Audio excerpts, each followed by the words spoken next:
This is the Valeton GP200, and I normally hate this kind of thing, but this I absolutely love, to the point where we've been doing some open mic nights where we play a few songs, sort of 2 sets of 5 songs at the start and end of the gig, and I took this last night, which is the first time I've ever turned up to a gig without a real amp.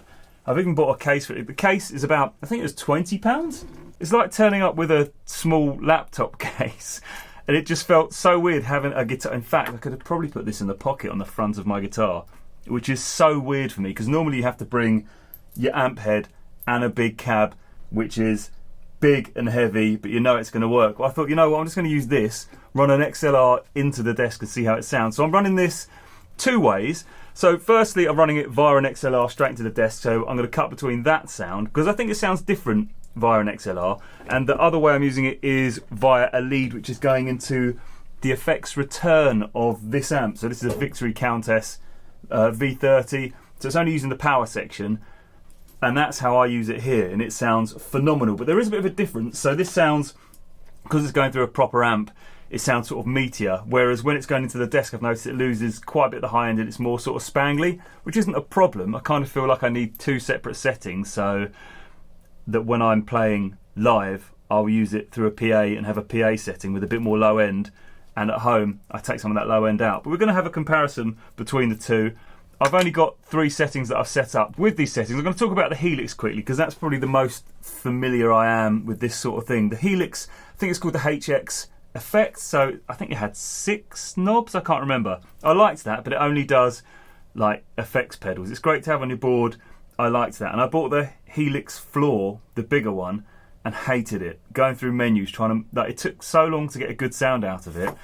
It actually annoyed me. This, I got a good sound out of it in about, I mean, it sounded good out of the box, which is a bit unusual. Normally the presets are a little bit rubbish. I have tweaked them, have got my own sounds. I've only done 3. I am going to do 4. This is just so easy. So the screen is a lot more intuitive than the other ones that I found. So let's have a quick look at this. We'll do some sounds in a minute. But if you want to adjust stuff, like, you've got your 3 settings here. So what is this on? So you press this button, it shows you what you're on, and you can go through, starting with this thing. I think that's noise reduction. I don't really know what's in there, but it's in there. I've left it. Volume pedal. So I use this as a volume pedal, which is, I mean, clever and really handy. The only things I've got, all these things are turned off in the chain. You can change them to whatever you want. Got the amp, so if you want to look at the amp, press the button on it and you can choose your amp, and there's tons of amps. If you want to go back, press the back button. But with each thing, as you go into it, the parameters change, and these 3 knobs adjust the parameters. I've had ones where you have to turn these dials, and some are touch sensitive, and I'm just like, oh, this just seems, it took me no time to adjust everything to how I wanted it. And I like that, because when I go and play live, or I'm doing a rehearsal, I don't want to go through menus and go, oh, it doesn't sound quite right. I want to go, right, I want to turn the EQ down. How do I do that? And do it in about 2 seconds, like a normal amp. I just want to be able to go, boom, it's done. And this does that. It does this really well. And over here you've got things that you'd need the most. So there's the bass, mid, treble control, your volume, gain, presence. This is your master output. That's surprisingly helpful. There's sort of shortcut buttons here to all the things. If you press amp, it goes to your amp. If you press NR, noise reduction, cab, EQ, modulation, delay, reverb, distortion, wah, pre. I don't know what pre is. Is it a preamp? Okay, like a boost pedal. I haven't used that yet. I'm weird. I use a boost in the effects loop, so it doesn't boost the signal and push the front of the amp and make it more driven. I have it in the effects loop effectively, so it makes everything louder, not just, I don't want more gain. Let's listen to the 3 sounds that I've come up with, because they're quite good. And I'm going to cut between the SM57 sound, which I prefer, and the DI sound, which is also very good. In fairness, with the DI sound, I'm saying it's lacking a bit of the low end, but when you play live and it's in a mix with a full band where you've got a bassist, you're going to EQ a load of that low end out anyway, so that's maybe why it sounds like that. It's only just occurred to me. Right, clean sound, volume knob, makes it work.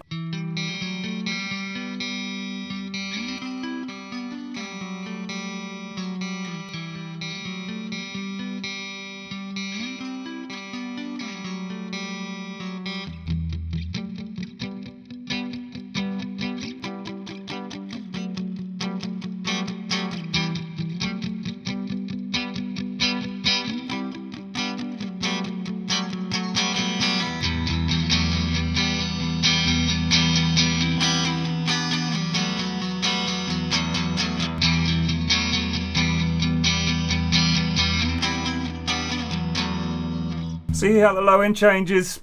It's not really the end of the world, but I might have two different settings of the same thing just with the low end. I could just adjust the bass knob, but I'm too lazy. I'd rather have two scenes. So if you press this, within this setting, I've got 4. I've got clean, Plexi, load of gain. This one's going to be even more gain, but I'm going to have 4. And if you press this, you can go down to the next scene, and then you've got 4 more. And I don't know how far that goes. I think it's, oh my God, there's 64 banks of sounds, and there's 4 things per sound. That's 256 settings. I mean, I'd probably use 2 or 3 banks. Leave a comment, what's the most you've ever used? Just as a side note, if you hold this button, it says hold for tuner, mutes the sound, brilliant little feature, and then this turns into a tuner. Absolutely brilliant. To cancel it, press both of these at the same time. Also, this first row of knobs, these are lower and these back ones are higher, so when you're using it, because I was using it live last night, it's just so you have no problems treading on stuff. Like, I've got quite big feet and I haven't misstepped on anything. The spacing's perfect, but it's also small enough. It's just brilliant, and I hate this sort of thing, but I can see why everyone's like, go to the studio and just plug that straight into the desk. Go to a gig, plug it straight into the thing. You don't need this. I like using this because I'm old, but you don't need it. It's 300 quid. How is it 300 quid? That is unbelievable, actually. Anyway, this is my Plexi setting. Again, I'm going to cut it between the desk and the SM.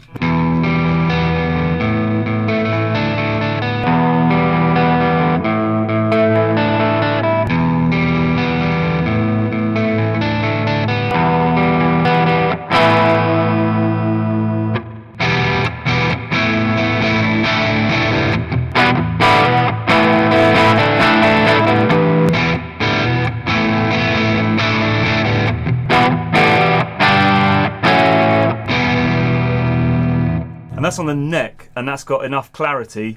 I play a lot of driven stuff on the neck, so that's really important to me. Right, on the bridge, like a normal person would use it.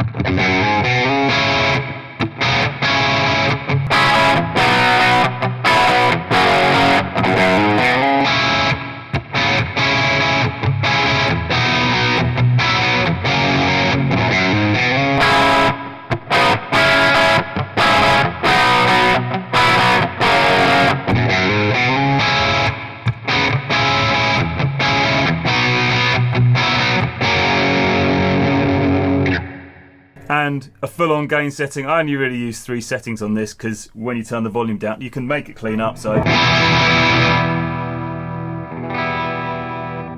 it works like a normal amp, which is cool. I hate it when you turn the volume down, you have the same amount of gain, whereas with a real amp, if you turn the volume down, it cleans up. This does that.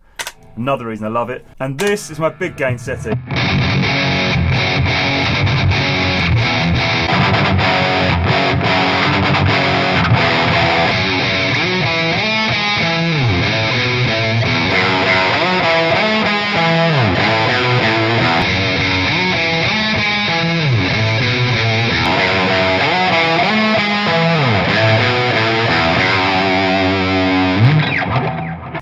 The floor's shaking. It sounds so good through that. I don't think it sounds quite as good through the desk, but it sounded great last night, and it felt like, to me, I'll ask my friend, he recorded it, see if it's easy to mix, but I love it. It's so easy to set up. I hate this sort of thing, and I like it enough to trust it to take it to a gig. And what with these things, this is something that probably has never happened to anyone ever, but when I get one of these units, I think, what if it just has a freak out and resets?